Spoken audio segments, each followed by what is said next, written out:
વિદ્યાર્થી મિત્રો, આજે આપણે ધોરણ 10 વિજ્ઞાન અને ટેકનોલોજીના એક ટોપિકની વાત કરવાના છીએ, જે ટોપિકનું નામ છે પ્રકાશનું પરાવર્તન. પ્રકાશનું જે પરાવર્તન છે એ આપણા ડે ટુ ડે લાઈફની ઘટનાનો એક ભાગ છે. પ્રકાશના પરાવર્તનના લીધે જ આપણે કોઈ પણ વસ્તુને જોઈ શકીએ છીએ. આપણે કોઈ પણ વસ્તુને કઈ રીતે જોઈ શકીએ છીએ તે આપણે જાણીએ છીએ કે કોઈ પણ વસ્તુ ઉપર પ્રકાશનો કિરણો આપાત થઈ અને ત્યાંથી પરાવર્તિત થાય અને આપણી આંખમાં જ્યારે પ્રવેશે છે ત્યારે આપણી આંખની અંદર રેટિના પર એનું પ્રતિબિંબ રચાય છે, તો જ આપણે એ વસ્તુને જોઈ શકીએ છીએ. જો પ્રકાશના કિરણોનું પરાવર્તન જ થતું ના હોત તો આપણે એ વસ્તુને કદાપી જોઈ શકત નહીં. તો આપણી રોજિંદા જીવનની જે ઘટનાઓ છે, આપણે કોઈ પણ વસ્તુને જે જોઈ શકીએ છીએ એ કોને આભારી છે? તો એ આ ઘટનાને આભારી છે, પ્રકાશનું પરાવર્તન.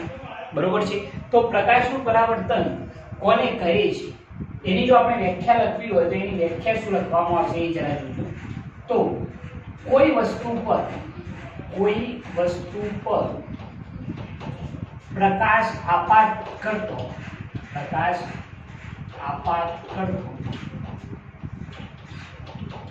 વસ્તુ પરથી પ્રકાશના પાછા વળવાની ઘટનાને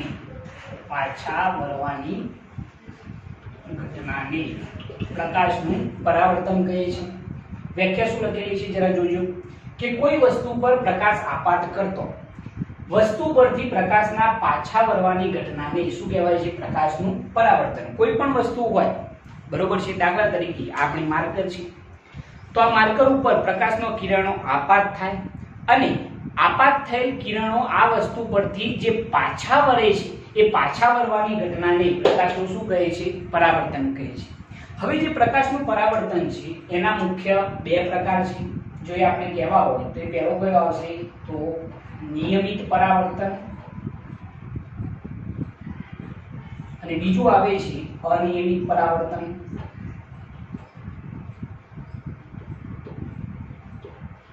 હવે જે નિયમિત પરાવર્તન અને અનિયમિત પરાવર્તન છે એ કોને કહે છે એ જરા આપણે સમજીશું. સૌપ્રથમ જો આપણે નિયમિત પરાવર્તનની વાત કરીએ તો નિયમિત પરાવર્તન કોને કહે છે? તો એના માટે આપણે એવું વિચારવાનું છે કે કોઈ એક સપાટી છે, એ સપાટી લીસી, ચરકતી અને પોલિશ કરેલી સપાટી છે એવું આપણે ધારી લઈએ. તો આ જે સપાટી છે કેવી છે? લીસી, ચરકતી અને સમતલ સપાટી છે. પોલિશ કરેલી પણ તમે કહી શકો છો. લીસી છે એટલે પોલિશ કરેલી હશે.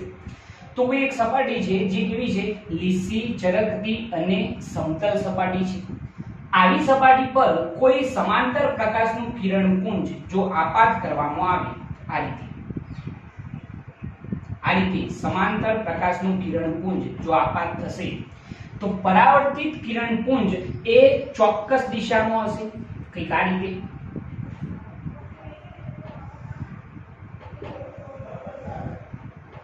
આપણે શું કહેલું છે? આપાત કિરણપુંજ એ કેવું છે? સમાંતર કિરણપુંજ છે. અને પરાવર્તિત કિરણપુંજ એ કેવી દિશામાં હોય છે? જો ચોક્કસ દિશામાં હોય તો એવા પરાવર્તનને શું કહે છે? નિયમિત પરાવર્તન કહે છે. જો આપણે આને કહેવું હોય તો આને શું કહીશું? આપાત કિરણપુંજ. જે કેવું છે? સમાંતર કિરણપુંજ છે. અને જે પરાવર્તિત કિરણપુંજ છે, પરાવર્તિત કિરણપુંજ ચોક્કસ દિશામાં હોય છે. તો આવું જે પરાવર્તન છે એને શું કહેવામાં આવે છે? નિયમિત પરાવર્તન. જો નિયમિત પરાવર્તનની વ્યાખ્યા લખવી હોય તો આપણે એવી કહી શકીએ છીએ કે પ્રકાશનું સમાંતર કિરણપુંજ કોઈ લીસી, ચરકતી અથવા સમતલ સપાટી પર આપાત થાય તો પરાવર્તિત કિરણપુંજ કોઈ એક ચોક્કસ દિશામાં હોય છે. અને પ્રકાશના આવા પરાવર્તનને શું કહે છે? નિયમિત પરાવર્તન કહે છે. શું લખીશું વ્યાખ્યા? પ્રકાશનું સમાંતર કિરણપુંજ કેવી સપાટી પર? લીસી, ચરકતી અને સમતલ સપાટી પર આપાત થાય તો પરાવર્તિત કિરણપુંજ કોઈ એક ચોક્કસ દિશામાં હોય છે. આવા પરાવર્તનને શું કહે છે? નિયમિત પરાવર્તન કહે છે. અહીંયા એ વસ્તુ ધ્યાન રાખવાની છે કે આપાત કિરણપુંજ કેવું છે? સમાંતર કિરણપુંજ છે. તો પરાવર્તિત કિરણપુંજ પણ કેવું છે? સમાંતર જ છે. બરોબર, એક ચોક્કસ દિશામાં છે. તો આવા પરાવર્તનને શું કહીશું? નિયમિત પરાવર્તન. બરોબર છે. તો આ નિયમિત પરાવર્તનની વાત થઈ. એના પછી જો આપણે અનિયમિત પરાવર્તનની વાત કરીએ તો અનિયમિત પરાવર્તન કોને કહે છે? તો એના માટે આપણે શું વિચારીશું જરા જોજો. આ રીતની એક ઘટના વિચારીએ. અહીંયા મેં એક સપાટી બતાવેલી છે. આ જે સપાટી છે એ અનિયમિત ખરબચડી સપાટી છે. સપાટી કેવી વિચારવાની છે આપણે? અનિયમિત ખરબચડી સપાટી છે અને એના ઉપર જો સમાંતર કિરણપુંજ, પ્રકાશનું સમાંતર કિરણપુંજ આપાત થાય આ રીતે,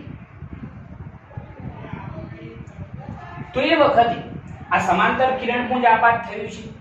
આ સમાંતર કિરણપુંજ જો અનિયમિત ખરબચડી સપાટી પર આપાત થાય તો પરાવર્તિત કિરણપુંજ એ કોઈ ચોક્કસ દિશામાં હશે નહીં. એટલે કે પરાવર્તિત કિરણપુંજ એકબીજાને સમાંતર હશે નહીં. તો કંઈક ઘટના આવી બનશે કે આ કિરણ જે અહીંયા આપાત થયું છે પરાવર્તિત થઈને આ દિશામાં જાય છે.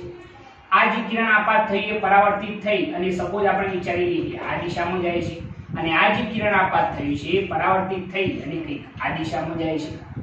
તો અહીંયા સમજવા જેવી બાબત કઈ છે? જરા ધ્યાનથી જોજો કે જ્યારે સમાંતર પ્રકાશનું કિરણપુંજ કોઈ અનિયમિત ખરબચડી સપાટી પર આપાત થાય ત્યારે પરાવર્તિત કિરણપુંજ એ કોઈ ચોક્કસ દિશામાં હોતું નથી. તો આવા પરાવર્તનને શું કહે છે?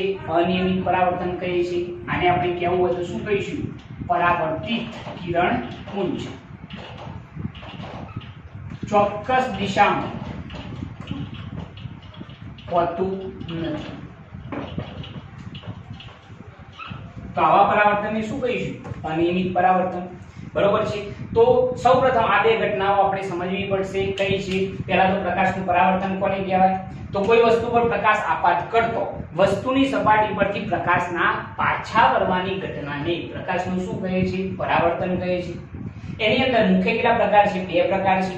એક છે નિયમિત પરાવર્તન અને બીજું છે અનિયમિત પરાવર્તન. નિયમિત પરાવર્તન કોને કહેવાય? તો એના માટે કેવી સપાટી પર પ્રકાશનું સમાંતર કિરણપુંજ આપાત કરવાનું છે? તો લીસી, ચરકતી અને સમતલ સપાટી પર સમાંતર પ્રકાશનું કિરણપુંજ આપાત કરતો પરાવર્તિત કિરણપુંજ કોઈ એક ચોક્કસ દિશામાં હોય છે અને આવા પરાવર્તનને શું કહે છે? નિયમિત પરાવર્તન. કેટલા શબ્દો યાદ રાખવાના છે? સમાંતર પ્રકાશનું કિરણપુંજ કેવી સપાટી પર? લીસી, ચરકતી અને સમતલ સપાટી પર આપાત થાય તો પરાવર્તિત કિરણપુંજ એ કોઈ એક ચોક્કસ દિશામાં હોય છે. તો આવા પરાવર્તનને શું કહીશું? નિયમિત પરાવર્તન. અને અનિયમિત પરાવર્તન કોને કહેવાય? તો સમાંતર પ્રકાશનું કિરણપુંજ જો અનિયમિત અને ખરબચડી સપાટી પર આપાત થાય તો પરાવર્તિત કિરણપુંજ એ કોઈ ચોક્કસ દિશામાં હોતું નથી. તો આવા પરાવર્તનને શું કહીશું? તો અનિયમિત પરાવર્તન કહે છે. ક્લિયર છે આની વસ્તુ? ઓકે. એના પછી જો નેક્સ્ટ આપણે વાત કરીએ તો એ આવે છે આપાત કોણ અને પરાવર્તન કોણની વ્યાખ્યાઓ. એ જરા આપણે જોઈએ તો એ કઈ રીતે સમજી શકાય છે જરા ધ્યાન રાખજો. તો એના માટે સમજી લો કે હું તમને એમ કહું કે કોઈ એક સમતલ સપાટી છે અને એના ઉપર કોઈ એક પ્રકાશનું કિરણ આપાત થઈ રહ્યું છે. અહીંયા કિરણપુંજ આપણે શબ્દ વાપરેલો છે. આપણે હાલ વાત કરી કે સમાંતર કિરણપુંજ અથવા તો પરાવર્તિત કિરણપુંજ. હવે કિરણપુંજ કોને કહેવાય એ પણ હું તમને કહી દઉં. તો એક જ કિરણ હોય તો એ કિરણ છે, પરંતુ કિરણોનો જો સમૂહ હોય તો એને શું કહેવામાં આવશે? કિરણપુંજ કહેવામાં આવશે. બરોબર છે? ઓકે. હવે આપાત કોણ અને પરાવર્તન કોણની વ્યાખ્યા જોવા માટે આપણે શું વિચારીશું જરા જોજો. સમજી લો કે હું એમ કહી દઉં કે અહીંયા એક આ રીતની સમતલ સપાટી છે. આ જે સમતલ સપાટી છે એ સમતલ સપાટી પર હું એક લંબ દોરી કાઢું છું. આ સમતલ સપાટી પર દોરેલો શું છે? લંબ છે. બરોબર છે. હવે કોઈ એક પ્રકાશનું કિરણ જો આ સપાટી ઉપર આપાત કરવામાં આવે તો આ રીતે આપણે આપાત થતું વિચારીએ. આ રીતની કિરણ આપાત થાય છે. બરોબર છે. જે કિરણ આપાત થતું હોય એને શું કહેવામાં આવશે? આપાત કિરણ. હવે આ સપાટી પર જ્યારે આપાત થાય ત્યારે અહીંયાથી આ કિરણનું શું થવાનું છે? પરાવર્તન થવાનું છે. તો આ જે કિરણ પરાવર્તિત થઈ રહ્યું છે એને કહેવામાં આવશે પરાવર્તિત કિરણ. બરોબર છે? આપાત થાય છે કિરણને શું કહેવાય? આપાત કિરણ. આ જે પરાવર્તિત થાય છે કિરણ કયું છે? પરાવર્તિત કિરણ. ઓકે. અને આ જે લંબ દેખાય છે એ સપાટી પર દોરેલો શું છે? લંબ. સપાટી પર દોરેલ લંબ છે જે સપાટીને હંમેશા 90 અંશના ખૂણે આવશે. બરોબર છે? તો આપાત કિરણ, આ પરાવર્તિત કિરણ અને આ સપાટી પર દોરેલો લંબ છે. ઓકે. હવે જરા જોજો કે સૌપ્રથમ જો હું તમને એમ કહું કે આપાત કોણની વ્યાખ્યા શું થશે. જરા જોજો. તો આપાત કોણ કોને કહેવાય? જરા જોજો કે આપાત કિરણે આપાત બિંદુએ, આ જે બિંદુ દેખાય છે O, એ આપણું કયું બિંદુ છે? આપાત બિંદુ છે. ફરીથી આપાત કિરણે આપાત બિંદુએ સપાટી પર દોરેલા લંબ સાથે બનાવેલા ખૂણાને શું કહેવામાં આવે છે? આપાત કોણ કહે છે. તો આ જે I દેખાય છે એને શું કહેવામાં આવે છે? આપાત કોણ. તો આ જે I ખૂણો છે એને આપણે કહીશું આપાત કોણ. ઇનિશિયલ એંગલ જેને કહેવામાં આવે છે. જો આપાત કિરણ હોય તો એને શું કહેવામાં આવશે? Initial rays. બરોબર છે? આ ઇનિશિયલ એંગલ છે એનો સંકેત છે I. વ્યાખ્યા શું થશે? જરા જોજો કે આપાત કિરણે આપાત બિંદુએ દોરેલ લંબ સાથે બનાવેલ ખૂણાને આપાત કોણ કહે છે. આપાત કોણ I કહે છે એમ લખી આપણે. બરોબર છે? આપાત કોણની વ્યાખ્યા શું લખેલી છે? કયા કિરણે? આપાત કિરણે આપાત બિંદુએ દોરેલા લંબ સાથે બનાવેલા ખૂણાને શું કહેવાય છે? આપાત કોણ કહે છે. સેમી રીતે જો આપણે પરાવર્તન કોણની વ્યાખ્યા લખવી હોય તો પરાવર્તન કોણ કોને કહેવાશે?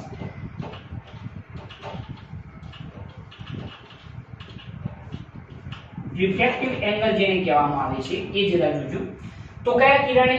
પરાવર્તિત કિરણે આપાત બિંદુએ દોરેલા લંબ સાથે બનાવેલા ખૂણાને શું કહેવામાં આવે છે? પરાવર્તન કોણ કહે છે. આ જે R લખેલો છે એને શું કહેવામાં આવશે? પરાવર્તન કોણ. બરોબર છે? તો પરાવર્તન કોણની વ્યાખ્યા શું લખીશું? તો કયા કિરણે? પરાવર્તિત કિરણે આપાત બિંદુએ દોરેલા લંબ સાથે બનાવેલ ખૂણાને પરાવર્તન કોણ કહે છે. વ્યાખ્યા બરોબર યાદ રાખવાની છે આપણે કે કયા કિરણે? પરાવર્તિત કિરણે આપાત બિંદુએ દોરેલા લંબ સાથે બનાવેલા ખૂણાને શું કહેવાય છે? પરાવર્તન કોણ કહે છે. તો આ બે વ્યાખ્યાઓ થઈ ગઈ. બરોબર છે? પહેલી કઈ છે? આપાત કોણ અને બીજી કઈ છે? પરાવર્તન કોણ. બંને વ્યાખ્યાઓ યાદ રાખીશું. પહેલી કઈ? આપાત કોણની વ્યાખ્યા શું? કયા કિરણે? આપાત કિરણે આપાત બિંદુએ દોરેલા લંબ સાથે બનાવેલા ખૂણાને શું કહેવાશે? આપાત કોણ. બીજી વ્યાખ્યા પરાવર્તિત કિરણે આપાત બિંદુએ દોરેલા લંબ સાથે બનાવેલા ખૂણાને શું કહેવાશે? પરાવર્તન કોણ. તો આ રીતે બંને વ્યાખ્યાઓ આપણે સરળતાથી સમજી શકીએ છીએ. એના પછી જો આપણે પરાવર્તનની વાત કરતા હોય તો એના માટે પરાવર્તનના નિયમો આપણે જોવા પડશે. પરાવર્તનના નિયમ. હવે પરાવર્તનના જે નિયમો છે એ કયા છે? તો પહેલો નિયમ આ યાદ રાખવાના છે, કદી પણ ભૂલવાના નથી. તો કોઈ પણ સપાટી પર ભલે એ નિયમિત સપાટી હોય પછી અનિયમિત સપાટી હોય તો એના માટે આપણો જે આપાત કોણ છે એ આપાત કોણ અને પરાવર્તન કોણ એ બંનેના મૂલ્યો કેવા હશે? તો હંમેશા સમાન હશે. કોઈ પણ સપાટી પર યાદ રાખજો આ પરાવર્તનનો નિયમ કે કોઈ પણ સપાટી પર ભલે નિયમિત હોય પછી અનિયમિત હોય તો એના માટે આપાત કોણ અને પરાવર્તન કોણના મૂલ્યો કેવા હોય છે? સમાન હોય છે. તો આપણે અહીંયા લખી શકીએ કે અહીં આપાત કોણ એટલે કે I ઇનિશિયલ એંગલ અને પરાવર્તન કોણ R ના મૂલ્યો કેવા હોય છે તો સમાન હોય છે। પહેલો નિયમ થઈ ગયો કે આપાત કોણ અને પરાવર્તન કોણના મૂલ્યો કેવા હોય છે સમાન હોય છે, એટલે કે I બરાબર શું હોય R હોય છે। આપાત કોણ અને પરાવર્તન કોણ બંનેના મૂલ્યો કેવા સમાન, આ પહેલો નિયમ થઈ ગયો। અને જે બીજો નિયમ છે એ બીજો નિયમ શું કહે છે જરા જોજો। તો બીજો નિયમ એવું કહે છે કે આપાત કિરણ, પરાવર્તિત કિરણ અને આપાત બિંદુએ દોરેલો લંબ ત્રણેય કેવા હોય છે એક જ સમતલમાં હોય છે। એક જ સમતલમાં હોય છે એનો મતલબ શું કે એનું જે સમતલ છે એ કેવું હશે એક જ હશે, બરોબર છે। એક જ સમતલની અંદર આ ત્રણેય વસ્તુઓ રહેલી હોય છે। તો બીજો નિયમ આપણે લખીશું કે આપાત કિરણ, પરાવર્તિત કિરણ અને આપાત બિંદુએ દોરેલ લંબ, આપાત બિંદુએ દોરેલ લંબ ત્રણેય એક જ સમતલમાં હોય છે। આ બીજો નિયમ થઈ ગયો, બરોબર છે। બંને નિયમો આપણે વ્યવસ્થિત યાદ રાખવાના છે। પહેલો કયો I બરાબર R, એટલે કે આપાત કોણ અને પરાવર્તન કોણના મૂલ્યો કેવા હોય સમાન હશે। બીજો આપાત કિરણ, પરાવર્તિત કિરણ અને આપાત બિંદુએ દોરેલ લંબ ત્રણેય કેવા હોય છે એક જ સમતલમાં હોય છે। આ બંને નિયમો આપણે યાદ રાખવાના રહેશે। આ વસ્તુ યાદ રાખજો કે આપાત કોણ અને પરાવર્તન કોણના મૂલ્યો ગમે તે સપાટી હોય નિયમિત કે પછી અનિયમિત બંને પર કેવા હશે સમાન જ હશે, કારણ કે નિયમ બોલે છે પરાવર્તનનો નિયમ છે જે, બરોબર છે। તો આ રીતે આપણે આપાત કોણ અને પરાવર્તન કોણની વ્યાખ્યાઓ અને સાથે સાથે પરાવર્તનના નિયમો જાણી શકીએ છીએ। ઓકે, જો મિત્રો તમને અમારી આ ચેનલ પસંદ આવતી હોય તો અમારી આ ચેનલને લાઈક કરો, શેર કરો અને સબસ્ક્રાઇબ કરો અને બેલ આઇકન સ્ટાર્ટ કરો, જેથી અમારા આવનારા વિડીયો તમને મળતા રહે। જય હિન્દ।